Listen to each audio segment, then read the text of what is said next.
This is the North Georgia Life Podcast. Embrace life where you live.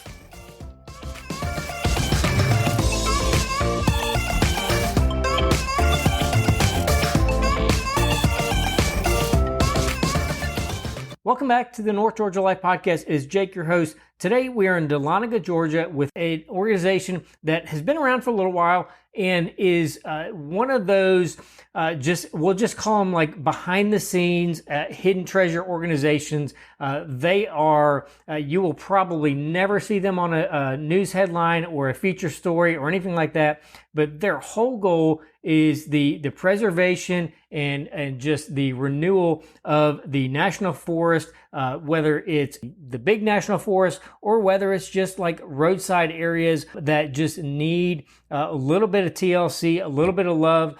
And we talk about invasive species. We talk about ways of going from, I'm like a normal person, I kind of like want to know more, but I really don't know anything. So I'd like to get involved with organizations, but I don't want to be like, you know, kind of the dum-dum of the group. Like how you and me can get involved in organizations that are part of what we love about North Georgia is how beautiful it is, keeping it beautiful. Some of that is education. Some of that is hands-on stuff, but it's one of those things.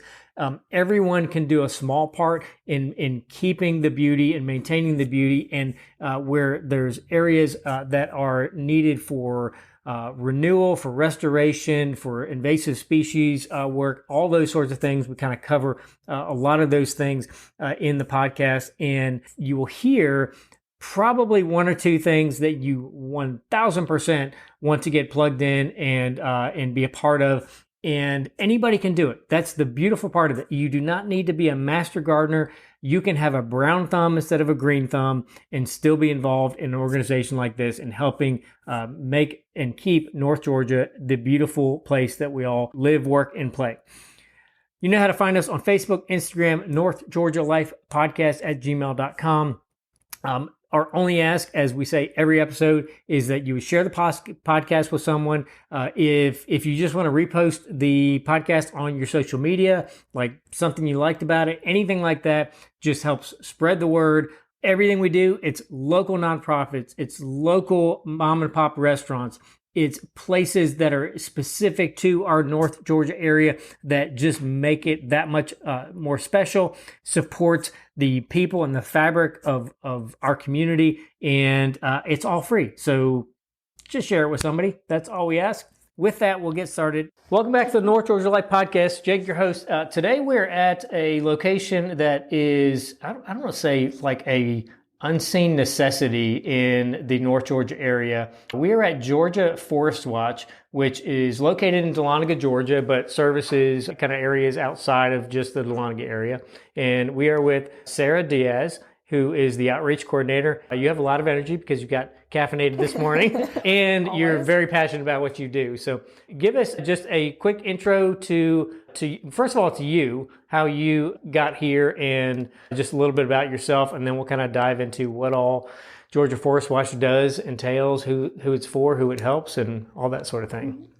Yeah, so I'm the outreach coordinator for Georgia ForestWatch, and I kind of stumbled into this job. I had just graduated from University of Florida, and I had done a lot of work with different nonprofits and also spent a lot of time like in the outdoor space just because I like it, and had known that I wanted to work for a nonprofit, but just kind of couldn't figure out where the right place was. And then randomly found Georgia ForestWatch, saw that they were like an organization that really does things on the ground and like has people who are very passionate about what they do. And so they hired me, and I moved up to Georgia from Florida and took the job.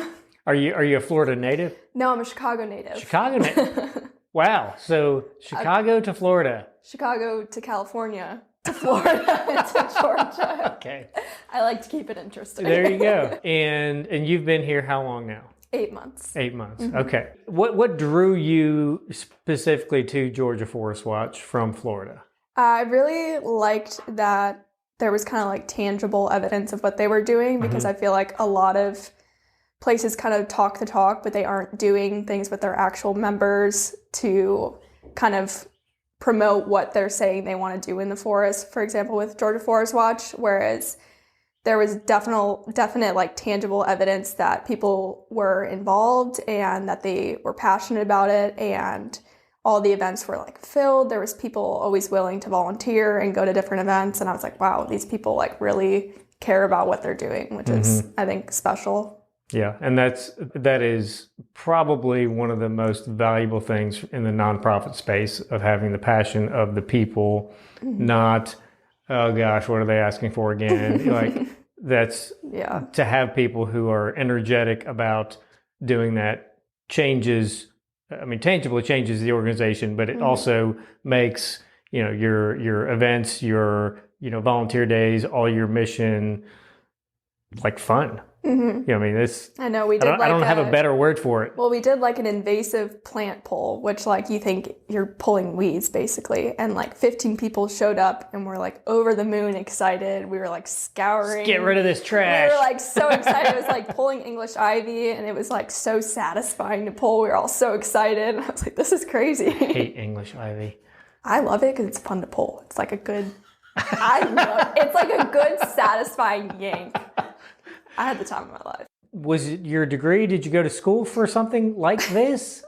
I was a philosophy major in college at University of Florida, so not really related. Okay. I didn't really have a plan. I loved philosophy, and I just wanted to do something that I cared about because I didn't have like a degree that had like a set path. Yeah. And my mom was a art history major, so also she was very encouraging of that. She was like, just do what you're passionate about, and then you'll figure it out. Mm-hmm.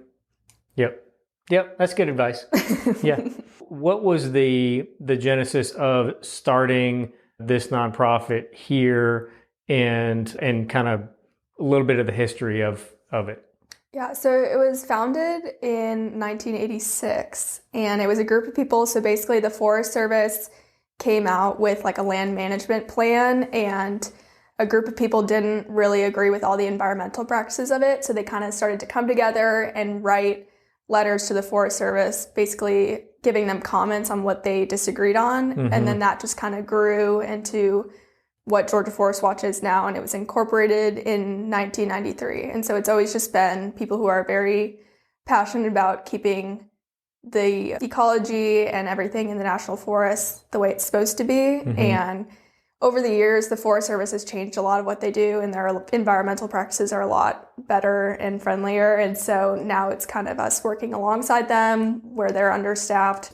I think it was around this time last year, I did an interview with Trout Unlimited, and very much the same thing of the governmental agency is not doing or executing things or putting parameters in place that we know as the keepers of the water, so to speak, are best, and then really trying to I don't want to say help them, but for lack of a better term, trying to say that's great, and let's help you get this better and do it right, because anytime the government is involved, there's always going to be some things that could be a little bit different or better, or in our history book, it actually, Trout Unlimited was one of the groups that was in the first kind of conservation groups. Yeah, and similar to what you shared,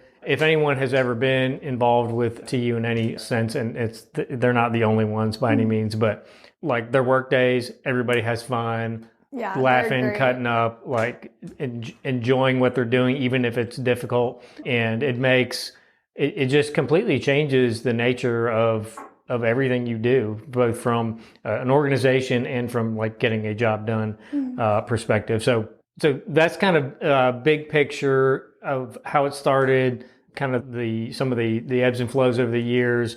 What's it look like today for Georgia ForestWatch, for people who are involved, for the organization, in terms of areas of focus, of areas of influence, things that you're currently working on? So a lot of what we focus right now is kind of getting our members like educated and up to date on the environmental issues, but we like to do that in kind of a fun way where we'll do like hikes with different geologists that'll come out and teach you kind of the history of a certain part of the national forest, and different educational things, so like lectures or kind of lessons on leave no trace, because a lot of the environmental practices are a little bit better. So when people are informed and there's things that come up, they have a little bit more of an understanding, and they're able to like submit comments for things like the Okefenokee or different logging or protecting old growth. They have a much better understanding and are able to help us with that. Mm-hmm.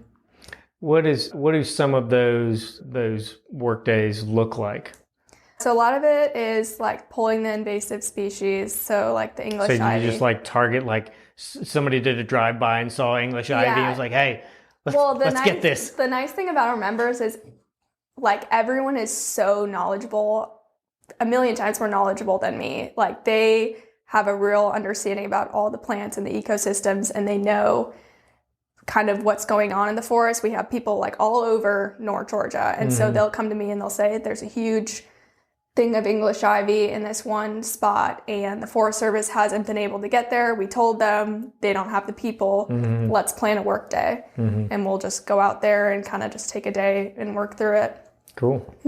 To that end, if you're listening to this and you work for the government, don't email me. I don't. It's like making jokes about the IRS. Like just expect it. We're good for we're friends with the Forest Service. Right. We go to their meetings. I've emailed a ton of them. They're with us at everything. It's one of those things. Every government agency that you wish had more staffing does not have more staffing. There are some that probably have too much staffing, but things like this. I mean, when you talk about, especially in the area of North Georgia where you have, I don't know how many square miles of national forest, like 867,000. Yeah. So I don't know how many people you would need to really do that, but it's probably like 1 million. When you look back kind of over the journey of your life, are there things that you look at and you're like, oh, this makes perfect sense that I would be drawn to something like this? Or was it just like, didn't really think about it and man, I landed in the right place? It makes perfect sense. My parents and I have talked about this so much. So we had our house in Florida pretty much my whole life, and they always called me a dirt child because like during the summers I would literally like be playing in the dirt with my neighbors. We'd be swimming in the lake. Like we were just outside all summer, which was very different from how I lived in Chicago. Never liked the city. I never enjoyed it. And so I always felt like I was more of like a Florida girl, like an outdoorsy girl. And then in high school, I started doing more with Young Life, which is like a ministry. And they did a trip called Beyond Malibu, which was a 10-day backpacking trip in Canada. And it was so hard. I cried so many times. I remember we were going up this one slope. Had you done like multiple day backpacking to this point? No, I did like a 5-day canoeing trip. I mean, I had hiked. I ran cross country. I was in shape. Like I'm fine. Like I was like, we're all a bunch of high schoolers. Yeah. And I'm significantly smaller than everyone. So we're going up this huge hill. And I just start crying. And I'm like crying while I'm hiking. But then we got to the top and I was like, oh my, like I felt just like such a piece of like, this is where I'm meant to be. Yeah. And also like a confidence builder of like, yeah, I cried going up, but I also didn't stop because we had a couple kids who just were done and they had to come up and get them and they went back down the mountain. And so after that, I was like, okay, I am really definitely passionate about this. It's, even though it's hard.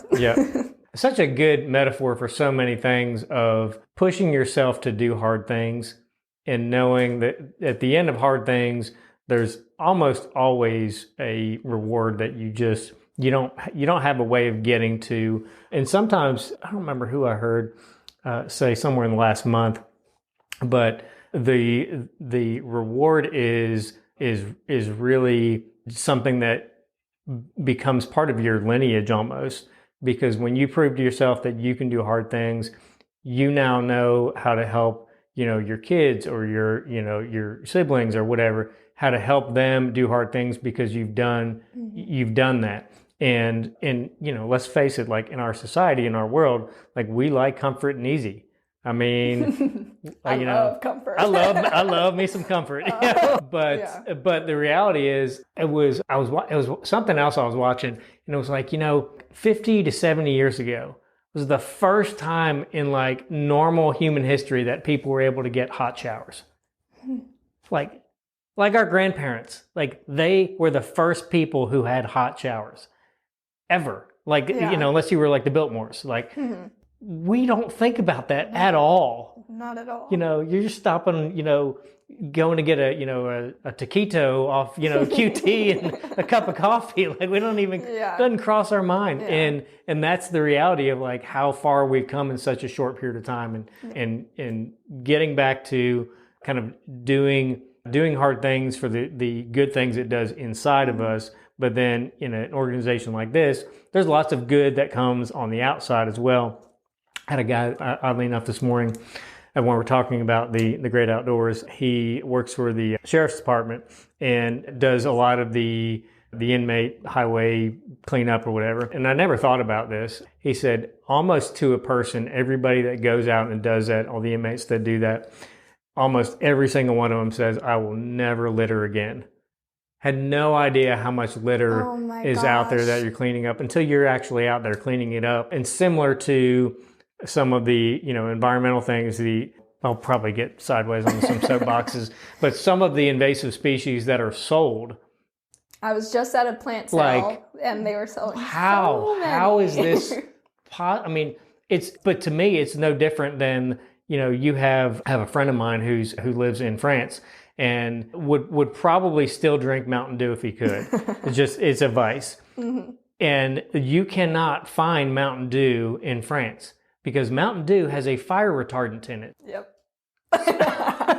So the fact that you have what is advertised as fun and cool that has a literal chemical that is used to extinguish fires that you're ingesting. Like, what do you think is going to happen to your body when that happens over a prolonged period of time? Yeah.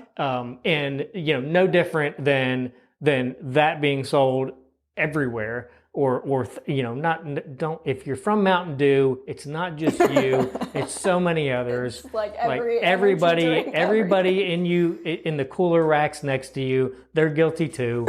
but having to where the invasive species are sold that become part of the problem that we're now spending time, energy, resources to clean up. Those food dyes that are known to cause cancer and birth defects and all these things. You got all these things, and then we got a healthcare system. We're like, our healthcare system's broken. Like, like, why do you think so? Yeah. So I told you I was going to go on a rabbit trail. We love these tangents. This is like exactly where our tangents go. And maybe you can offer something more constructive than me just going on soapbox. How does anybody that's a normal, let's say just a normal person, they had no idea that English ivy was an invasive species. But because you see it and it looks, pretty growing up the side of an old colonial house or whatever. How does someone, one, do something about it, two, find out, like, I don't know anything about planting. I've got a new house, I want to landscape it and make it look pretty, but I don't want to cause part of the problem that I'm wanting to help preserve, our North Georgia environment. How does somebody help themselves and help the environment and landscape? I'm a book person. So that's always my first go-to is there's about 1 million books written by people who are way more informed than any of us who will show you better information. But also Georgia Native Plant Society, that's also a good one. Georgia Native Plant Society. Yeah, they're a different organization who's very, very, very passionate about that and knows a lot. From your time here so far, what's so far your best memory, favorite experience, any kind of highlights so far? So a super fun one was Cliff Shaw, he worked for the Forest Service. He worked for a ton of national parks. He's just one of the most intelligent people I've ever met. And he was going to lead a hike in Cooper Creek on old growth trees. So basically trees that are, I think, at least 300 years old. What? There's some number. That's a Cliff question. But they're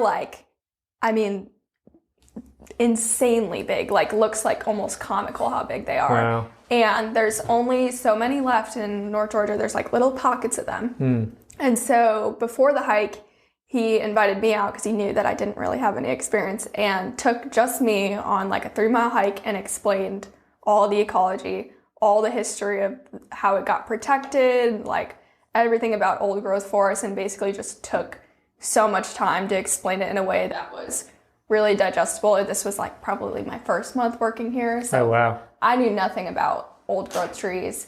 And that also made me realize like getting out of my comfort zone in that is something that I think is really important for other people coming into Georgia Forest Watch, is like kind of letting yourself not be intimidated by all these people who know a ton of information, and just kind of going in and being like, I don't know anything. Because he'd be like, what's this tree? I'd be like, Cliff, I don't know. Wood? I don't know trees.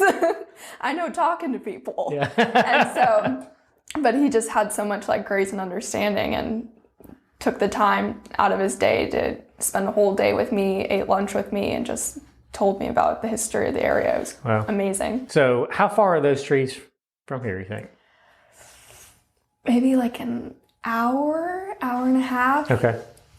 It's like kind of near Blairsville, Suches. Yeah. From an event standpoint, from a like whether work days, meetings, when people say this is something I'd really be interested in, I'm new to the area, I'd love to get familiar with it, whether it's geographically kind of moving within Georgia, or you're from another state and you're moving here and you're like, I don't know these, you're from Arizona and like we don't have cactuses here, like how do people get plugged in, and what are some of do you have like annual events that you do, like you're brand new, you don't know anything, like this is a great first step for you? Mm-hmm. Well, something I've been working on is doing kind of monthly meetings for people who aren't members yet, because members get kind of like our journals mailed to them. They get to go to like the more exclusive events that are like really in high demand, and then there's a yearly retreat that members go to, and that's in November. But I wanted to kind of make an event that was every so often where it's people who are interested and maybe intimidated and just want to come and hang out and ask questions. Mm-hmm. And so I would say if anyone was interested, on our website, you can sign up for the email list, and that's where it'll be like an update on if there's any environmental issues in the forest, kind of just some writing usually by Maria. And then at the bottom, it has the events listed, and they're for the most part free. You just kind of show up, and that's why I wanted to kind of have like an intro thing, because I think it can be intimidating. You just move somewhere and you're like, I don't know anything about this area. Yeah. But it's a lot easier when you're going on like a group hike or a group outing to kind of venture into that. Yeah. And the bonus feature of that, I had a long-time friend of mine who's done very well in business and just made a change in just kind of his normal day-to-day in the business world. And he texted me this past weekend, just kind of, checking in, and I was asking like how he's doing, and there was a big hailstorm around where he was at this weekend, so I was seeing if they had any hail damage. But he said, I didn't anticipate in the job change how lonely the transition has been, because he went from a place of pretty significant influence in one company, and he kind of had a side hustle company that had grown and grown and grown and done really well, and he was basically kind of doing both, and stepped away from the first to really kind of dive into the second. He'd been with the first company for 15 years, 18 years, a while, and just that lonely piece is, if I have normal conversations with people in a given month, that topic, whether someone specifically pinpoints it or not, that comes up so stinking much right now. It's like a loneliness epidemic right now. Yes. There's a lack of community, and that's a really cool part about Georgia Forest Watch, is it's not just like you go and you pull weeds and you don't talk. Like, people are genuinely friends and want to hang out. No listening to audiobooks when you're pulling English ivy. You have to talk to each other. So, and from the other side of the intimidation perspective, if you've lived here your whole life and you still don't know anything, you're like, oh, I should know more. Like, I've literally lived here forever. Like, it's an all skate, everybody qualifies. Yeah. So from some of those education hikes, the work days, for somebody who's like, okay, I'm kind of leaning in, But what is it, what's it really look like? You start like 8 o'clock in the morning, you go till noon, like what's... Not 8 o'clock in the morning. Okay, so not morning people. Yeah, usually like 10, and it'll be, so for example, we had Bill Witherspoon, he's an author of Roadside Geology, and we did a hike at Raven Cliffs. We all met at the trailhead at 10. He basically just did an introduction of like, this is what we're going to learn. These are some of like the rocks that are part of the history of this area. And then we just started going on the hike, and every once in a while, like we were all just chatting amongst each other, like getting to know each other. He would stop. He'd be like, pick up a rock off the ground. He'd like tell you what it was. We're all like picking rocks, like digging around. And we'd just go along and just kind of, it was very chill. And then every once in a while, he'd just point something out, kind of explain what it was, the geology of it. Go, and then we ate lunch, hung out for a little bit more, caught up. People had questions for him. And then we came back. So like 2? What's... Usually like 3 or 4, just Yeah. because we usually stop for lunch. Okay. And That's good. You get to end early. You get to sleep in. Yeah. You have lunch in the middle. We try and like condense it, so it's not like you're going out there at 9 a.m. and you're not returning to civilization until 5. Because I think that's intimidating. If you're like, hey, here's some coordinates. I'm not really an We're all gonna meet day you out there. Like the first time I went out with Cliff, he sent me coordinates. And I was like, this is not real. like this is... I'm going to be on Dateline. I was like, okay, I'm meeting an elderly gentleman at some coordinates. Yeah. And I mean, that definitely can be intimidating. And that's why like these more accessible hikes like Raven Cliffs are like places where it's like you kind of have more of a feel for it. Mm-hmm. And it's like a set time. Yeah. You know the schedule. Yeah. Yeah. And you're just showing up to be...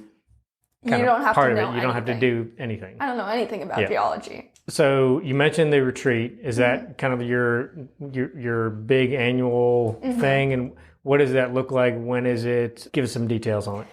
It's changed a bunch in the last couple of years. So this year we're kind of pinpointing for members, and we're going to have a bunch of people, like different professors and people who are really knowledgeable in like their area of the forest, come in and lead activities and kind of just give a presentation or lead a hike, and then also just have lunch and an opportunity for members to hang out and spend a day at Bogle. And that is November 2nd. One of the questions I like to do before we wrap up every episode, and I feel like I had another question for you, but I may think of it in a minute. But it's called Lightning Round. This question has nothing to do with anything we've talked about. I'm going to give you 2 because of the nature of your sphere here. Okay. First question. Favorite brand hiking shoe? Okay, this is a weird answer. I have like normal hiking boots that are old, and I wore them on that backpacking trip that I cried on. but I have Bluntstones they're like an Australian brand. Aussies. And I've had them for like 5 years, and they look like stylish, like I can wear them out. But Cliff, the first time when he like saw me hiking and was like, oh, you're young, you don't know anything about forest, you're a philosophy major. He was like, you're wearing fashion boots. And I was like, they're Bloodstones, Cliff. Did you leave your Converse at home? Yeah, he was like, how do you even get in the woods in those? I was like, they're real. So Bloodstones, I will live and die by my Bloodstones. Blunt, like B-L-U-N-T stone? Yeah, B-L-U-N-D. Blunt. Okay. Stones. Okay. Yeah. Okay. I've never heard of them. They're great. I've had them for 5 years. Do you have to find them online, or there's... No, they have them at like REI. REI? Yeah. I've had them forever, and they just will not die. Well, there you go. So before I get to the second question, I'm going to give you my answer. So mine, I actually have them on my Breaking Men right now. Ooh. I think that might be the brand I have. Do you know Topo? T-O-P-O. T-O-P-O. Life-changing shoes for me. So these are replacing, I had Timberlands forever, and they're great. They're all leather, they're waterproof. I've literally probably had my Timberlands for 12 years. And they're still holding together. But what is not holding together is my age and my feet.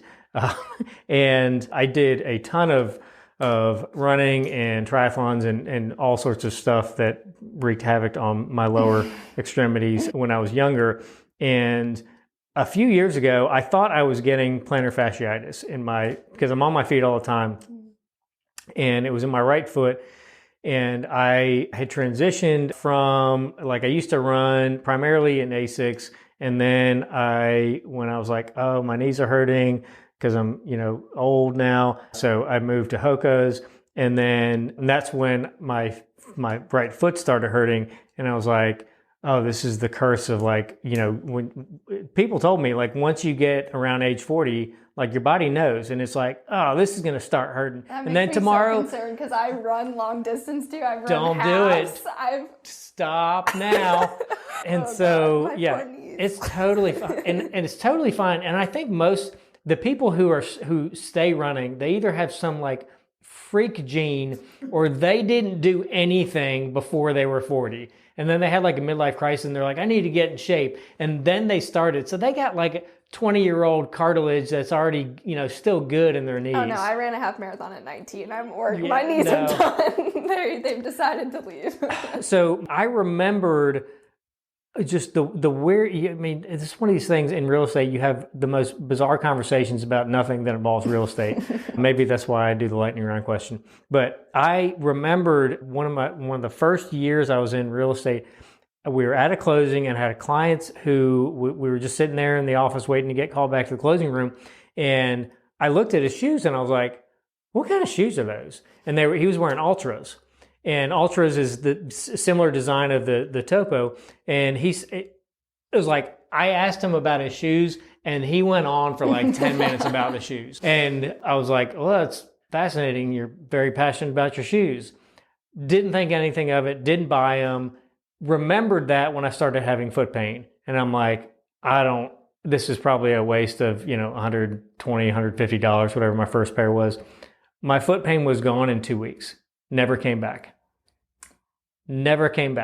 And so I was like diehard Ultra. And then I think Ultra got bought out during COVID maybe. Mm-hmm. And a couple things in their quality just changed. And I thought I got a couple duds, and then I get a lot of my shoes down by Mall, Georgia, and they're like, oh yeah, they got bought out. I'm like, when did they get bought out? And they told me, I'm like, that's when it started. And apparently that happens to shoe companies a lot more than people realize. Anyway, I was like, what else do you have that's like that? And they told me about the Topos. So my first set of Topos, I still have, they're probably 2-3 years old now. I wear them most of the week. They're like a low top hiking shoe. It is weird for me as a guy to have people compliment my shoes. I'm not a fashion person. I've never gotten fashion compliments, and I don't care. Like, I just wear what's comfortable. They are the most comfortable pair of shoes I've ever owned. My feet don't hurt, my back doesn't hurt, my knees don't hurt, and they've got like great tread, so I could go out like hiking, all kinds of real estate functions. But for hiking, I needed something that's a high top, like an actual hiking boot for you to get the ankle support. And I put these things on, and like my feet are just like doing a little happy dance, like every time I put them on, because and what I didn't realize, I know some of you listening are like, this is supposed to be the lightning round, not the story of your feet. But it's important. And if you're listening to this, you're going to get old too, and you're going to need this at some point. But what I realized was and maybe this is not for everyone, but I think a lot of people, it's, oh, you have plantar fasciitis, and it's like, but have you tried changing not the brand of shoe, but the style of shoe? Because the difference with the Ultras and the Topos, and there's a couple of them that are similar, is the design of the shoe actually mimics the design of your foot. So you have a wider toe box. So what was happening for me, because when I looked at my Hokas and my Ultras, they were very similar, but I mean, if you're talking about an eighth or a quarter of an inch, and that's what's causing your foot to cramp, if that's the thing that's causing the pain and inflammation and whatever, and you're wearing those all the time, every day, like your foot never has time to heal or recover. So changing brands, changing styles of shoe could really be the thing that's needed for getting that. It's kind of like anything else. You've got, torn muscle. The way to help it heal is to stop tearing it, like let it heal. But if you're walking on that for your job or your life, it's a whole different animal. So Topo, T-O-P-O. Second lightning round question, which is more traditional of lightning round question. Your favorite, I'll give you an option. Book, movie, or band that you love that most people have never heard of. Okay. My favorite book that most people haven't heard of, Confessions by St. Augustine. Okay. Because I was a philosophy major. Okay. And it's like a... Sounds like not an easy read. No. Great for going to sleep at night. Yes. It's like if you have trouble sleeping. Yeah. No, that's perfect. So St. Augustine, he was like a Catholic philosopher. So it's like kind of philosophy, kind of religion. And it's just a lot. It brings up a lot of thoughts, a lot of thinking about life. I'm guessing it's a very slow read too. Yes. Yeah. It takes you like months. I've read it a couple times and I still like struggle to get through it. But it's amazing. Good. So getting plugged in, people finding you, finding your next event, social media, like how do people and all the above get connected with you, with Georgia Forest Watch, all of the above?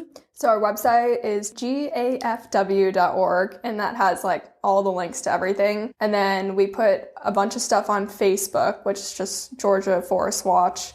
Same with our Instagram, which I think is GA Forest Watch. Facebook and the website are the best way to find out what we're up to. I kind of touched on this, but just because we never really know where people are listening in terms of podcasts, like what areas do you typically go to, or what's the span of the kind of reach for what you do? Anywhere in North Georgia. We've done things pretty much everywhere in North Georgia. Okay. I think we've had some events even in North Carolina, Tennessee, just really, we like to go everywhere. Cool. So we can make sure we're getting everyone covered. It's a great way to explore, no pressure, have a good time, learn something.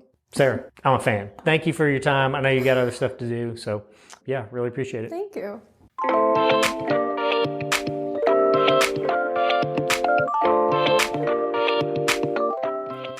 This is the North Georgia Life Podcast. Embrace life where you live.